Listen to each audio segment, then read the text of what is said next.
Good morning बच्चों, कैसे हो आप सब। आशा करती हूँ कि आप सभी स्वस्थ होंगे। बच्चों, कल हमने राम वृक्ष बेनीपुरी द्वारा रचित पाठ बाल गोविंद भगत पढ़ लिया था। आशा करती हूँ कि अच्छे से आपको समझ में आ गया होगा। तो आज हम इसके प्रश्न उत्तर करेंगे। तो पहला हमारा प्रश्न क्या है, देखिए। खेती बाड़ी से जुड़े गृहस्थ बाल गोविंद भगत अपनी किन चारित्रिक विशेषताओं के कारण साधु कहलाते थे। जो बाल गोविंद भगत है भाई, वो खेती बाड़ी से जुड़े हुए थे। वे उनकी वेशभूषा से तो साधु नहीं लगते थे, परंतु उनका जो व्यवहार था वो कैसा था, साधु जैसा था। वो कबीर जी के भगत थे। कबीर जी के वो गीत गाते थे और उनके द्वारा बताए गए मार्ग पर ही चलते थे।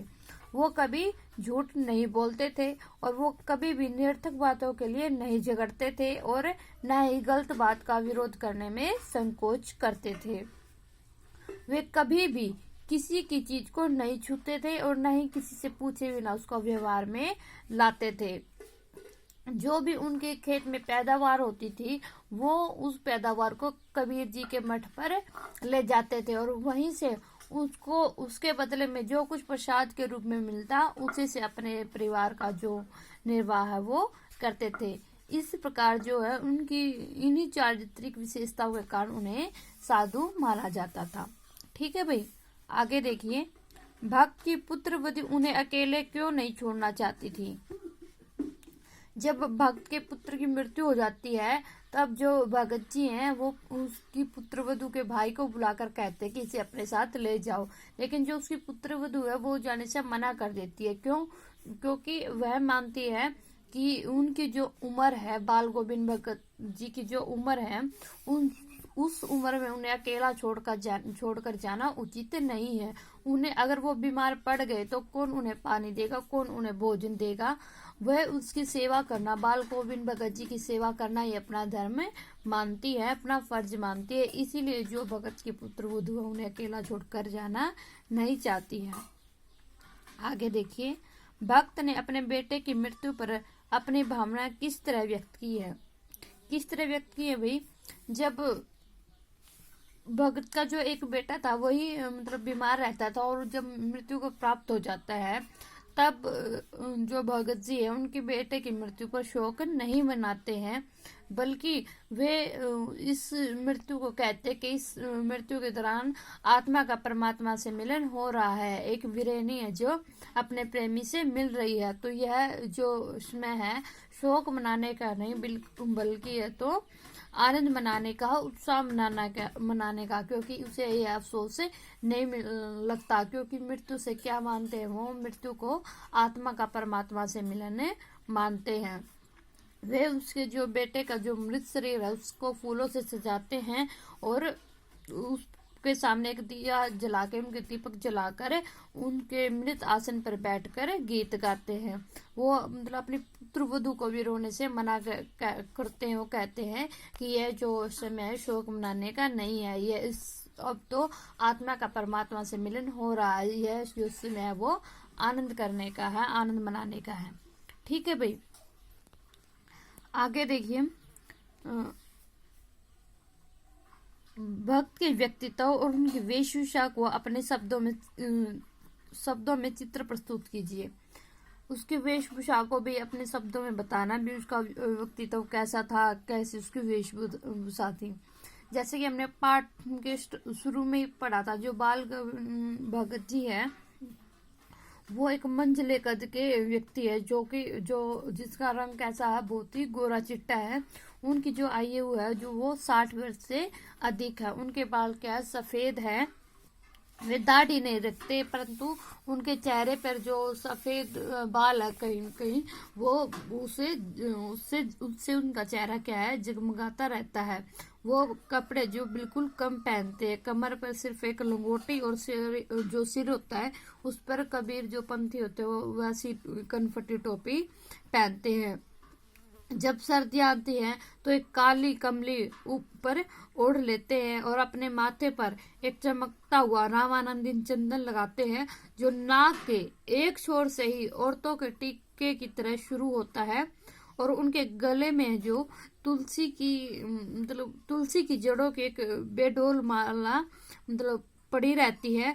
और उनकी जो उनकी वेशभूषा एकदम उन्हें साधु से अलग करती है, उनको साधु जैसा नहीं दर्शाती, लेकिन जो उनका व्यवहार होता है वो उन्हें साधु जैसा दर्शाता है, क्योंकि वो ना तो कभी झूठ बोलते हैं, वो कबीर जी के आदर्शों पे चलते हैं। उनका ऐसा व्यवहार है कि वो किसी से बिना पूछे ना तो उनकी किसी की चीजें छूते हैं और ना ही उन्हें इस्तेमाल करते हैं। ठीक है भाई, ये उनका व्यक्तित्व है। आगे देखिए, बाल गोविंद भगत की दिनचर्या लोगों को अचरज का कारण क्यों मानती थी भाई उनको अचरज का कारण?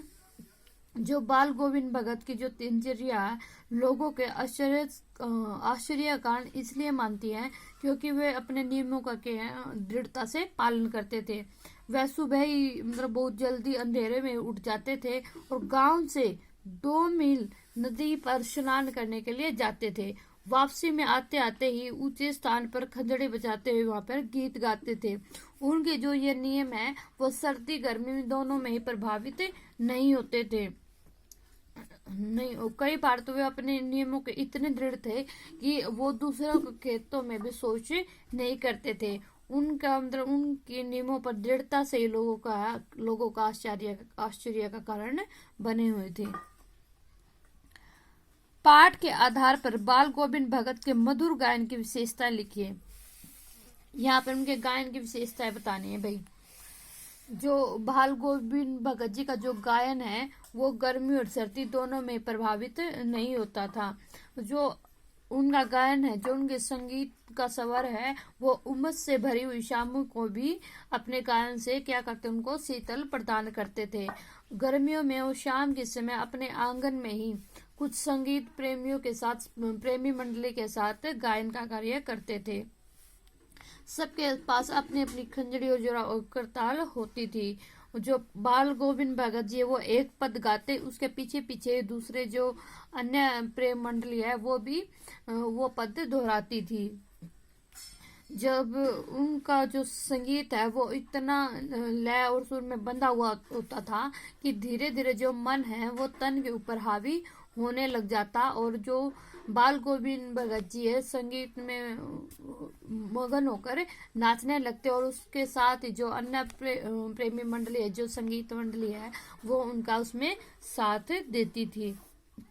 इस प्रकार जो उनका मधुर गायन है वो गर्मी के अंदर भी शीतलता प्रदान करता था। आगे प्रश्न देखिए। कुछ मार्मिक प्रसंगों के आधार पर यह दिखाई देता कि बाल गोविंद भगत प्रचलित सामाजिक मान्यताओं को नहीं मानते थे। पाठ के आधार पर उन प्रसंगों का उल्लेख कीजिए।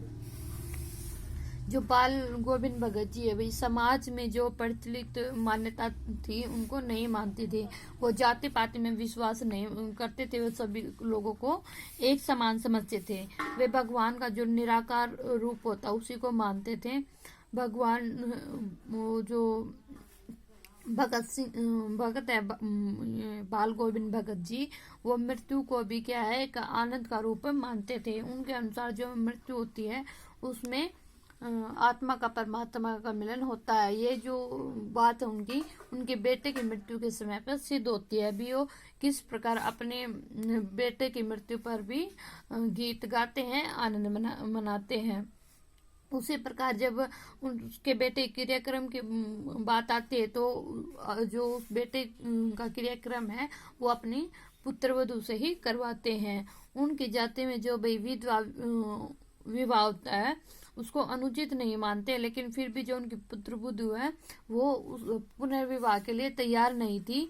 लेकिन जो भगत जी हैं जो वो उन्हें समझा बुझाकर उनको तैयार करते हैं। जो यौवन के समय में जो ज्ञान होती है उसके बारे में उन्हें समझाते हैं और उन्हें पुनर्विवाह के लिए तैयार करते हैं।